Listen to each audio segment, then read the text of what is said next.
नमस्कार, जय हिंद। हम सब अपना 77th रिपब्लिक डे मनाने जा रहे हैं। हम सबको ये बात याद होनी चाहिए कि 26 जनवरी 1950 को हमारा संविधान लागू हुआ और यही हमारी वास्तविक स्वतंत्रता दिवस है, क्योंकि 15 अगस्त 1947 से 26 जनवरी 1950 तक भारत अपने संविधान से शासित नहीं हुआ, बल्कि 1935 के एक तरह से जो ब्रिटिश संसद अधिनियम था उसके तहत हम शासित होते रहे। तो पहली चीज, 26 जनवरी 1950 हमारी वास्तविक आजादी का दिवस है। इस अवसर पर जब हम ये सेलिब्रेट करने जा रहे हैं 77th रिपब्लिक डे, तो हम आपके सामने संविधान सभा की चर्चाओं में कुछ उन मुद्दों को लेकर आते हैं जिस पर बहुत ही एक तरह से रोचक बहस हुई और आज भी भारत में यह विवाद जारी है कि आखिर इन शब्दों को, इन विषयों को संविधान में शामिल क्यों किया गया। आज पहले अंक में हम चर्चा करते हैं पंथ निरपेक्ष शब्द की प्रासंगिकता हमारे संविधान में। तो आज हम पंथ निरपेक्ष शब्द को भारतीय संविधान और हमारी प्रस्तावना में कब शामिल किया गया, क्यों शामिल किया गया और इस पर बहस का मूल मुद्दा क्या है, इन सब की चर्चा करते हैं।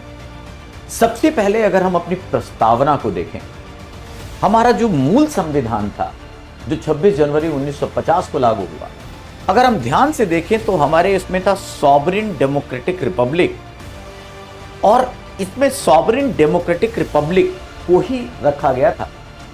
जबकि 1976 में जब 42वां संविधान संशोधन हुआ, 42nd कॉन्स्टिट्यूशनल अमेंडमेंट के तहत जो शब्द जोड़ा गया, अब देखिए यहां एक सोशलिस्ट शब्द आया और यही है सेकुलर, जिसकी हमें चर्चा करनी है। मूल संविधान की प्रस्तावना में सेकुलर शब्द नहीं था, लेकिन 42वें संविधान संशोधन 42nd अमेंडमेंट के तहत हमने इसमें सेकुलर शब्द इंट्रोड्यूस किया। आज हमारे भारतीय संविधान की प्रस्तावना में पंथ निरपेक्षता शब्द हिंदी में और सेकुलर शब्द जो हमारे प्रस्तावना में है वो शामिल है। हम इस विषय को 3 भागों में देखते हैं। सबसे पहले, जब मूल संविधान में नहीं था तो आखिर क्या आवश्यकता पड़ी कि 1976 में 1976 में 42वें संविधान संशोधन द्वारा इसे शामिल किया गया। सबसे पहले हम संविधान सभा की डिबेट पे चलते हैं। वो संविधान सभा जिसमें एक से एक हमारे स्वतंत्रता सेनानी थे, एक से एक हमारे विद्वत परिषद के लोग थे। उन्होंने चर्चाएं शुरू की। बहुत सारे लोग, केटी शाह जैसे व्यक्तित्व का कहना था कि नहीं, शुरुआत में ही हमारा जब मूल संविधान बन रहा था तो इसमें सेकुलर शब्द हो, कि बताया जाए कि पाकिस्तान हमसे विभाजित अगर धर्म के आधार पर हुआ है, लेकिन हम भाई धर्मनिरपेक्ष देश हैं, पंथ निरपेक्ष देश हैं। लेकिन डॉक्टर अंबेडकर साहब और बाकी जितने, जिसमें हमारे प्रथम प्रधानमंत्री भी शामिल थे, मत इन लोगों का यह था कि ऑलरेडी आर्टिकल में जो हमारा संविधान की मूल भावना है, रच रच कर उसका जो इंटरनल स्वरूप है वो बड़ा क्लियर है कि हम सेकुलर हैं। तो जब हम हैं तो उसे दिखाने की जरूरत क्या है। डॉक्टर अंबेडकर साहब ने साफ कहा कि सेकुलरिज्म में जब हम समानता के अधिकार की बात करते हैं, अनुच्छेद 14 देखते हैं, अनुच्छेद 15 देखते हैं फंडामेंटल राइट के अधीन, या फिर स्वतंत्रता का अधिकार देखते हैं, राइट टू फ्रीडम देखते हैं, तो आर्टिकल 25 से लेकर 28 तक और फिर आर्टिकल 29, 30 सब बताता है कि हम किसी धर्म विशेष के साथ नहीं हैं और नहीं, और भारत की मूल भावना भी हमेशा धर्मनिरपेक्ष रही है। अतः हम सेकुलर शब्द की ओर नहीं जाएंगे, प्रस्तावना में उसे शामिल करने की जरूरत नहीं है। मतलब यदि आप जो हैं वो ऑलरेडी संविधान के हर बातों में स्पष्ट होता है तो उसे लिखने की जरूरत नहीं है। और इसी कॉन्सेप्ट को लेकर डॉक्टर अंबेडकर साहब ने कहा कि सेकुलर शब्द को शामिल करने की आवश्यकता नहीं है। लेकिन यह भी याद रखिए कि वो दौर था जब भारत बहुत सारी परिस्थितियों से जस्ट अभी विभाजन की त्रासदी झेला था। भारत ने बहुत जगह पे धार्मिक दंगे हो रहे थे, परिस्थितियां भी नहीं थी, बैकग्राउंड भी ऐसा नहीं था कि ऐसे शब्द लाकर जो हमारी एक ताना बाना है सामाजिक, उसे किसी भी तरह से डिस्टर्बेंसेस मिले, इस कारण भी आप कह सकते हैं कि इस कारण भी इसमें सेकुलर शब्द शामिल नहीं किया गया। लेकिन जब आपातकाल लगा हुआ था, हमारी प्रधानमंत्री इंदिरा गांधी जी थी और उन्होंने एक स्वर्ण सिंह समिति का गठन किया। संविधान में जो बातें क्लियर नहीं थी, जहां थोड़ा भ्रम था, उसे क्लियर करने के लिए, नई चीजों को लाने के लिए, और इसीलिए 42वां संविधान संशोधन आया।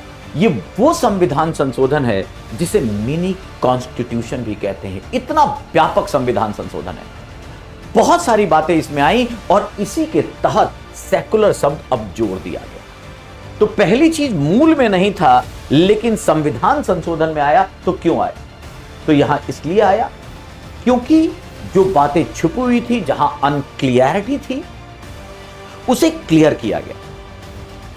संविधान के शब्दों में ट्रांसपेरेंसी हो, संविधान में जो भी बात है वो क्लियर हो, इस बात को लेते हुए एक बहुत विहंगम दृष्टिकोण को डालने के हिसाब से सेकुलर या पंथ निरपेक्ष शब्द को इंट्रोड्यूस कर दिया गया। तो ऑब्वियस सी बात है, इसीलिए आज कई लोग आरोप लगाते हैं कि जब डॉक्टर अंबेडकर साहब और हमारे संविधान सभा के सदस्यों ने शब्द नहीं डाला, तो फिर ये क्यों डाला गया? तो इसका पहला अर्थ है, पहला इसका रीजन है कि संविधान में जितनी बातें हैं वो क्लियर हो, किसी बात को लेकर भ्रम ना हो, इसलिए डाला गया। दूसरी बात, अब हमारा देश धीरे धीरे ठहराव की स्थिति में था। कम से कम ये जो राइट्स वाले इश्यूज थे उससे हम आगे बढ़ चुके थे और ये बताने की जरूरत थी कि हम कोई बांग्लादेश, पाकिस्तान जैसे धार्मिक राष्ट्र ना होकर धर्मनिरपेक्ष हैं, पंथ निरपेक्ष हैं, इसलिए हमने इन शब्द का इस्तेमाल कर लिया। साथ ही साथ इसका एक पॉलिटिकल इंप्लीकेशंस भी था, इससे भी इनकार नहीं किया जा सकता। मेरे ख्याल से पहला अर्थ उत्तर आप सबको बहुत क्लियर मिल गया होगा कि मूल संविधान में पंथ निरपेक्ष या सेकुलर नहीं था, क्योंकि इसकी आंतरिक भावना को संविधान की देखते हुए इसे सेकुलर शब्द लिखकर बताने की जरूरत नहीं थी। हमारी फिलॉसफी के मूल में सेकुलरिज्म है, इसलिए हमारे संविधानविदों ने इस शब्द को शामिल नहीं किया। लेकिन अब जरूरत आ पड़ी, 1976 का परिदृश्य बदल चुका था भारत, हमें बताने की जरूरत थी और किसी चीज को लेकर भ्रम ना हो, इसलिए इस शब्द को अब शामिल कर लिया गया। दूसरा एस्पेक्ट, अब आता है एक दूसरा एस्पेक्ट जिसको लेकर भी बहुत लोग प्रश्न पूछना चाहते हैं, और वो ये कि आखिर धर्मनिरपेक्षता और पंथ निरपेक्षता में अंतर क्या है? क्योंकि जब हमने हिंदी में शब्द लिया तो हमने सेकुलरिज्म शब्द इंग्लिश में तो लिया, लेकिन हिंदी में इसका अर्थ हमने पंथ निरपेक्षता लिया। इस बात को समझने के लिए थोड़ा हमें बैकग्राउंड में जाना पड़ेगा, और यहां पर वेस्टर्न बहुत इंपॉर्टेंट एस्पेक्ट हमेशा है कि ये जो धर्मनिरपेक्ष शब्द है ये पश्चिमी अवधारणा है, ये वेस्टर्न कॉन्सेप्ट है। और जब हम पश्चिमी अवधारणा की बात करते हैं तो इसके पीछे एक इतिहास है। जब सेकुलरिज्म की बात होती है पश्चिम में, अगर हम मिडिल एज में जाकर देखें तो वहां एक ही केंद्रित धर्म था और वो धर्म ही सारी चीजों का संचालन करता था। मतलब यह कहा जाने लगा कि सत्य सत्ता की पुत्री है। रिलीजन ने जो कह दिया, चर्च ने जो कह दिया, उस बात को हटाया नहीं जा सकता था। राज्य हो, समाज हो, व्यक्ति हो, हर चीज का नियंत्रण चर्च के पास था। और इसीलिए बहुत सारी वहां दिक्कतें हुई। लेकिन जैसे जैसे मॉडर्नाइजेशन आया, पुनर्जागरण जिसे हम रिनेशा कहते हैं, इनलाइटमेंट, प्रबोधन आया, उसके बाद जब एक तरह से आधुनिक युग की तरफ पश्चिम आने लगा तो उसने देखा कि उसके लिए, उसके विकास में मेन विलेन धर्म था। इसलिए उसने राज्य को धर्मनिरपेक्ष मानना जरूरी समझा। और वहां की धर्मनिरपेक्षता का मतलब यह हो गया कि धर्म और राज्य का अलगाव, पूर्ण अलगाव, डिटैचमेंट, आइसोलेशन जैसे शब्द का इस्तेमाल किया गया कि राज्य और धर्म में अलगाव होगा। मतलब धार्मिक मामलों में राज्य किसी तरह का हस्तक्षेप नहीं करेगा। राज्य और धर्म अलग अलग विषय हैं। लेकिन अगर गहनता से समझा जाए तो इसे इस तरीके से देखा जा सकता है कि पब्लिक और पर्सनल लाइफ में जो धर्मनिरपेक्षता है पश्चिम की, वो कहती है पब्लिक लाइफ में राज्य की कोई भूमिका नहीं होगी धार्मिक मामलों में, लेकिन पर्सनली अगर कोई व्यक्ति इंडिविजुअल तरीके से धर्म का पालन करता है तो करे। मतलब रिलीजन व्यक्तिगत आस्था का विषय है, इंडिविजुअल का विषय है, वो अपनी आस्था रखता है तो रखो, लेकिन राज्य उसमें किसी तरह से कोई आपको हस्तक्षेप करने नहीं जाएगा, क्योंकि वहां की हालत ऐसी थी। जैसा मैंने कहा, ये वो पश्चिम था जहां पर अगर यह कह दिया जाता था कि पृथ्वी गोल है या पृथ्वी सूर्य के चारों ओर चक्कर लगाती है, तो इस बात को प्रूव करने के लिए गैलीलियो जैसे व्यक्तित्व को मृत्युदंड तक दिया गया। क्योंकि अगर आप चर्च की बात नहीं मानते तो यह तर्क का अपमान नहीं है, यह पाप है।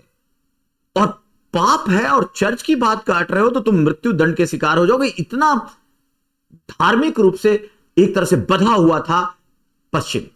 बाद में बहुत सारे आविष्कारों से विद्वानों ने, बहुत सारे आप कहें मैगलन जैसे नाविकों ने सिद्ध कर दिया कि पृथ्वी गोल है और पृथ्वी ही सूर्य के चारों ओर चक्कर लगाती है। जब यह बात सहमत हो गई तो पश्चिम को मानना पड़ा कि सत्य सत्ता की पुत्री नहीं, समय की पुत्री है। और इन सब हालातों में पश्चिम में पूरी तरह अब राज्य को एक तरह से धर्म और राज्य का अलगाव, धर्मनिरपेक्षता समझा जाने लगा। मैंने हिस्टोरिकल बैकग्राउंड भी बता दिया, क्योंकि पश्चिम इतना धर्म का क्रूर नियंत्रण देख चुका था कि उसको लगा इसके पीछे वॉल्टेयर, मॉन्टेस्क्यू, खासकर वॉल्टेयर जैसे विद्वान थे जिन्होंने साफ कहा कि फ्रांस की सबसे ज्यादा बर्बादी का कारण चर्च है। हम आगे इसलिए नहीं बढ़ पा रहे हैं क्योंकि चर्च हमें आगे नहीं बढ़ने देता। इसलिए इन सारी बातों को देखते हुए अब पश्चिम में एक बात आ गई कि जब तक धर्म की बात रहेगी यह वैज्ञानिकता की ओर, आधुनिकता की ओर नहीं बढ़ने देगा। और इसने साफ कहा राज्य का विषय अलग है, धर्म का विषय अलग है। राज्य लौकिक विषय है, धर्म अलौकिक विषय है। और इन सब बातों से, इस कारण से धर्मनिरपेक्षता शब्द है। दूसरा पॉइंट यहीं पे समझने की जरूरत है कि धर्म शब्द जब हम कहते हैं तो इंग्लिश के सेकुलर शब्द से लिया गया, या अगर हम धर्म की बात करें तो धर्म शब्द रिलीजन, इंग्लिश में धर्म के लिए रिलीजन शब्द का इस्तेमाल किया जाता है। रिलीजन रिलीगियर शब्द से बना है। रिलीगियर माने बांधने वाला। किसको बांधने वाला? तो यहां पर लौकिक सत्ता और परलौकिक सत्ता को जो बांधे वही रिलीगियर है। इस आधार पर मतलब लौकिकता से परलौकिकता को बांधने वाला धर्म है। अब जब यह बात आई तो इसका मतलब यह है कि वेस्टर्न कॉन्सेप्ट ऑफ रिलीजन, जब रिलीजन की व्याख्या हम पश्चिम के हिसाब से करते हैं तो वहां पर एक ईश्वर का होना, एक किताब का होना, एक निश्चित पद्धति का होना जरूरी है। और इसी आधार पर जितने भी अब्राहमिक रिलीजन हैं, अभी तो हम बात पश्चिम की कर रहे हैं, लेकिन हम यहूदी की बात करें, ईसाई की बात करें, इस्लाम की बात करें, तो आपने देखा होगा एक किताब, एक पैगंबर, एक निश्चित क्रिया पद्धति, एक आचरण पद्धति, उससे अलग आप नहीं जा सकते। इस आधार पर जो धर्म था सेकुलर, या फिर हम कहें जो रिलीजन का अर्थ था, तो रिलीजन के अर्थ में इस तरह से वहां डिफाइन हुआ। तो अब अगर हम भारत पे आए तो पहला तो अर्थ यह है कि भारत में जो धर्म का अर्थ है वो बड़ा अलग है, व्यापक है। पश्चिम में जो रिलीजन शब्द से धर्म लिया गया, वो रिलीजन भारतीय धर्म को डिफाइन ही नहीं कर सकता, क्योंकि भारत में धर्म की बहुत व्यापक अवधारणा है। हमारे यहां धर्म ध्री धातु से बना है, धारण करने वाला बना था। धारणात् धर्मम मित्याहु धर्मोद्धार्यते प्रजा, जो प्रजा को धारण करने वाला वो धर्म है, जोड़ने वाला धर्म है। तो ऐसे में रिलीजन शब्द बहुत छोटा पड़ गया। तो हम धर्म रिलीजन से धर्म वेस्टर्न सोसाइटी को तो डिफाइन कर सकता है, लेकिन हमारा धर्म का मतलब था नैतिकता, हमारे धर्म का मतलब था कर्तव्य, हमारे धर्म का मतलब है मानवीय मूल्य। अतः यह तय है कि धर्म जो भारतीय धर्म है, वो जो वेस्टर्न फिलॉसफी का रिलीजन है, उस सबसे परिभाषित हो ही नहीं सकता था।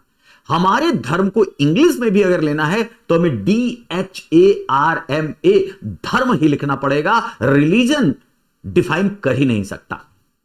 आप देखिए, विद्यार्थी धर्म, मतलब विद्यार्थी धर्म का मतलब यह हुआ कि जो विद्यार्थी एक कैरिकुलम में रहकर अपनी पढ़ाई करता है, अनुशासित रहता है, जिस लक्ष्य के लिए काम कर रहा है उसे पूरा करने के लिए लगातार प्रयासरत रहता है, यह विद्यार्थी का धर्म है। इसी तरह सबका धर्म है, शिक्षक का धर्म है, माता पिता का धर्म है, पुत्र का धर्म है, सबको डिफाइन किया गया। आग का धर्म है जलाना, पानी का धर्म है प्यास बुझाना। तो धर्म तो गुणों से, लक्षण से, स्वरूप से, मूल्य से, सबसे जोड़ दिया गया। इसीलिए धर्म भारत में जब कहा गया तो ये इतना ज्यादा व्यापक अवधारणा है जिसे रिलीजन शब्द बना ही नहीं सकता था, व्याख्यायित ही नहीं कर सकता था। इसलिए हमने पंथ शब्द चुना। पंथ माने रास्ता। आप जानते हैं भारत में बहुत साफ कहा जाता है, हमारे ऋग्वेद में कहा गया, एकम सद विप्र बहुधा वदंती। एक ही सत्य को विद्वान अलग अलग तरीके से व्याख्यायित करते हैं। उस चीज को जानने के लिए हमारे यहां पंथ अलग अलग हैं, और जो पंथ है वहां अगर देखा जाए तो वो जो वेस्टर्न कॉन्सेप्ट का रिलीजन है वो समान दिखता है। तो एक तरह से धर्म तो हमारी व्यापक अवधारणा है, लेकिन पंथ जिसे हम कहते हैं, उस पंथ के नाते हम पश्चिमी धर्म जो रिलीजन कहता है उसके बराबर आते हैं। इसलिए हमने पंथ निरपेक्ष शब्द चुना, धर्म निरपेक्ष हम हो ही नहीं सकते थे। अब आता है अंतर क्या है। तो पश्चिम की अवधारणा देखिए डिटैचमेंट से है, आइसोलेशन से है। पश्चिम की अवधारणा निगेटिव है, क्योंकि दूर हो जाइए, राज्य से कोई लेना देना नहीं है धर्म का। लेकिन भारत में अगर पंथ निरपेक्षता अपनाई गई हमारे संविधान में, पहले तो हमने धर्म निरपेक्ष नहीं रखा, पंथ निरपेक्ष रखा। इंग्लिश में दोनों के लिए सेम टर्म है, सेकुलर। लेकिन यहां हमने पंथ निरपेक्षता की भी पॉजिटिव अवधारणा ली, और जैसा मैंने यहां कहा पब्लिक और पर्सनल, तो पब्लिक लाइफ में भी, पर्सनल लाइफ में तो यूरोप ने भी माना कि आप धर्म का आचरण कीजिए, स्वतंत्र हैं आप।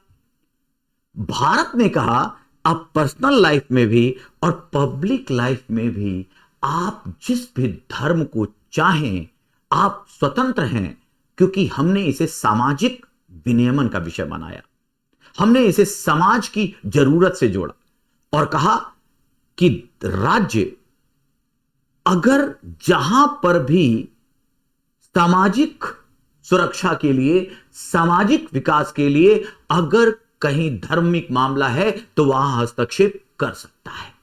बड़े ही पॉजिटिव तरीके से हमने डिफाइन करते हुए कहा कि भारत में धर्म से राज्य की पूरी दूरी, और यहां जो मैं धर्म कह रहा हूं तो रिलीजन वाली बात कह रहा हूं, मैं वो दूरी नहीं रख सकता, और राज्य भी हस्तक्षेप करेगा कि सभी धर्मों का समान विकास हो। अर्थात बड़ा साफ है, हमने ये कहा कि राज्य किसी एक धर्म के विकास के लिए नहीं, बल्कि सभी धर्मों के विकास, सभी धर्मों के उन्नयन में सहयोग करेगा। और इसीलिए जो हमारी पंथ निरपेक्षता यहां आई वो सर्वधर्म समभाव से आई। उनका निगेटिव कॉन्सेप्ट है कि राज्य आइसोलेट होगा, डिटैच्ड होगा, लेकिन भारतीय पंथ निरपेक्षता कहती है कि राज्य सभी धर्मों के उन्नयन में समान रूप से एक तरह से सहयोग देगा।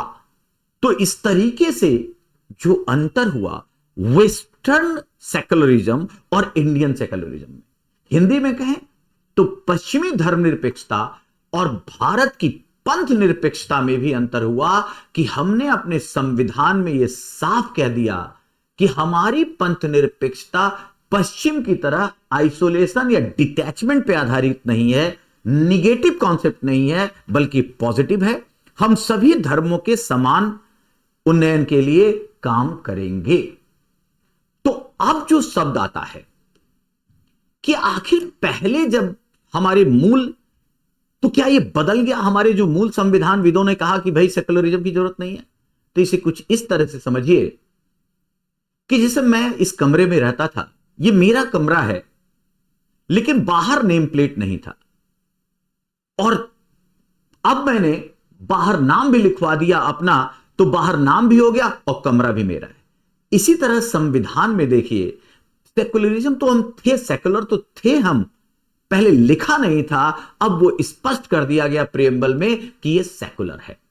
बस इतना ही अंतर है, भावनात्मक अलगाव कोई नहीं है। जो चीज दार्शनिक रूप में थी, जो चीज छिपी हुई थी, उसे प्रकट कर दिया गया 76वें संविधान संशोधन से, 42वें संविधान संशोधन से उसे स्पष्ट कर दिया गया कि भारत अब सेकुलर है, हमारे प्रियम्बल का वो पार्ट बन गया। अब यह भी तय है कि हमारे यहां तो जो धर्म की व्यापकता है अर्थ में, वो हो नहीं सकता था, इसलिए हमने शब्द चुना पंथ, और हम पंथ निरपेक्ष देश हैं। हिंदी में हमने पंथ निरपेक्ष शब्द को स्वीकार। अब आते हैं तीसरे पार्ट पर। तीसरा क्वेश्चन है कि क्या इसका मिसयूज हुआ है? अभी सबसे ज्यादा चर्चा है, और कुछ लोगों ने पीआईएल तक दायर की कि पंथ निरपेक्ष शब्द को हटाया जाए, सेकुलर शब्द को हटाया जाए, क्योंकि यह मूल संविधान का तो हिस्सा ही नहीं था। और जब मूल संविधान में नहीं था, जब हमारे ऐसे संविधान विदों ने नहीं शामिल किया, तो आपातकाल के दौरान क्या यह जबरदस्ती शामिल किया गया? तो सबसे पहले इस बात को खुद संविधान, या फिर कहें जो सुप्रीम कोर्ट ने डिसीजन दिया, सुप्रीम कोर्ट ने इस पीआईएल को रद्द कर दिया, और फिर साफ स्पष्ट कहा कि अब यह बेसिक स्ट्रक्चर का पार्ट है। हमारी जो मौलिक अवधारणा, मूल अवधारणा है, बेसिक स्ट्रक्चर है हमारे कॉन्स्टिट्यूशन का, ये इसका पार्ट है, इसलिए इसे हटाया नहीं जा सकता।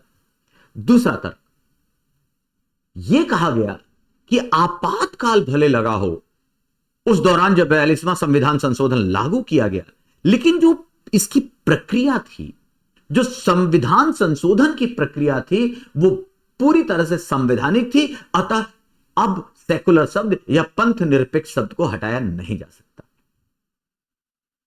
इस बात को लेकर कि क्या इसका दुरुपयोग हुआ है, इससे इनकार नहीं किया जा सकता।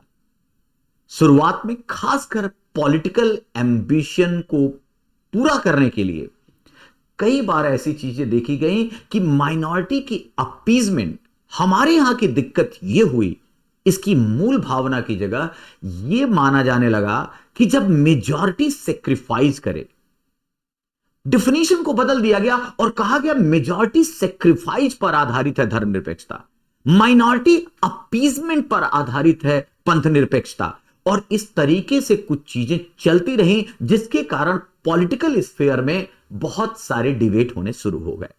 और इसमें कोई शक नहीं है, मैं बड़े खुलेआम कह सकता हूं कि इस शब्द का दुरुपयोग तो हुआ, क्योंकि ये पंथ निरपेक्षता के लिए एक बहुत इंपॉर्टेंट चीज थी कि जो मेजॉरिटी है उसे बड़ा ही जुडिशियस होना चाहिए, और जो माइनॉरिटी है उसे टॉलरेंट होना चाहिए। लेकिन ये दोनों जगह कमियां देखी गई।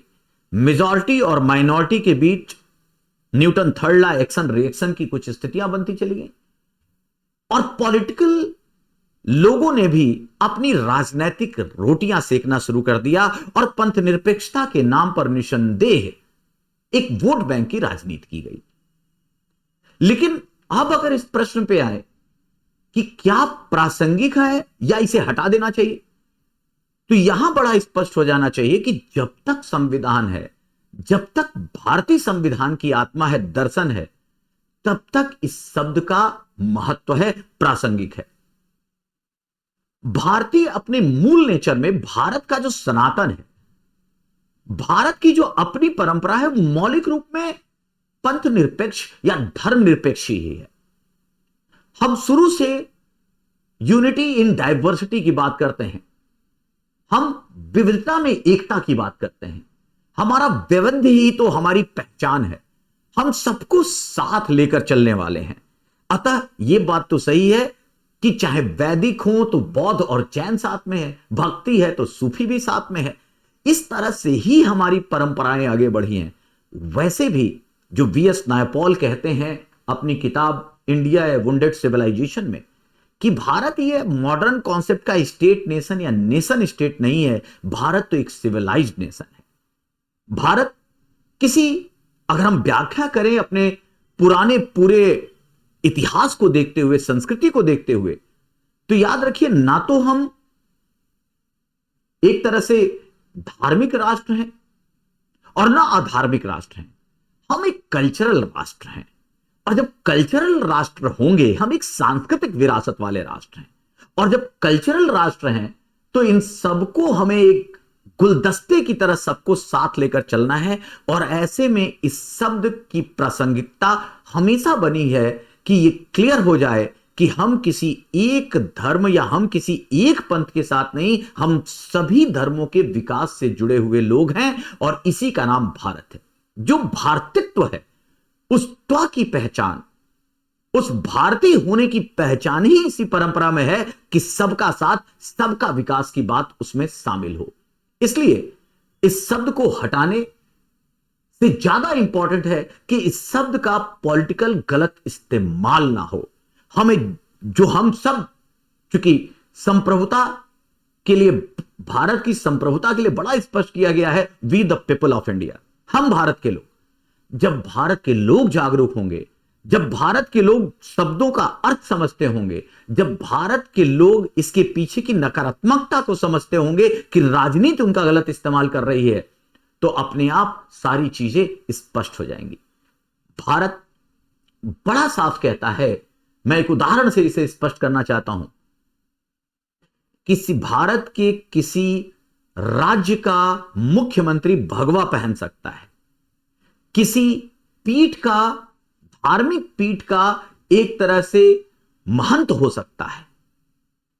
दूसरी चीज, वो किसी मंदिर के अनुष्ठान में जा सकता है, भारत का प्रधानमंत्री भी, लेकिन केवल एक ही जगह ना जाए, बल्कि यह बताती है पंथ निरपेक्षता कि सभी धर्मों के लिए समान रूप से विकास का काम किया जा रहा है।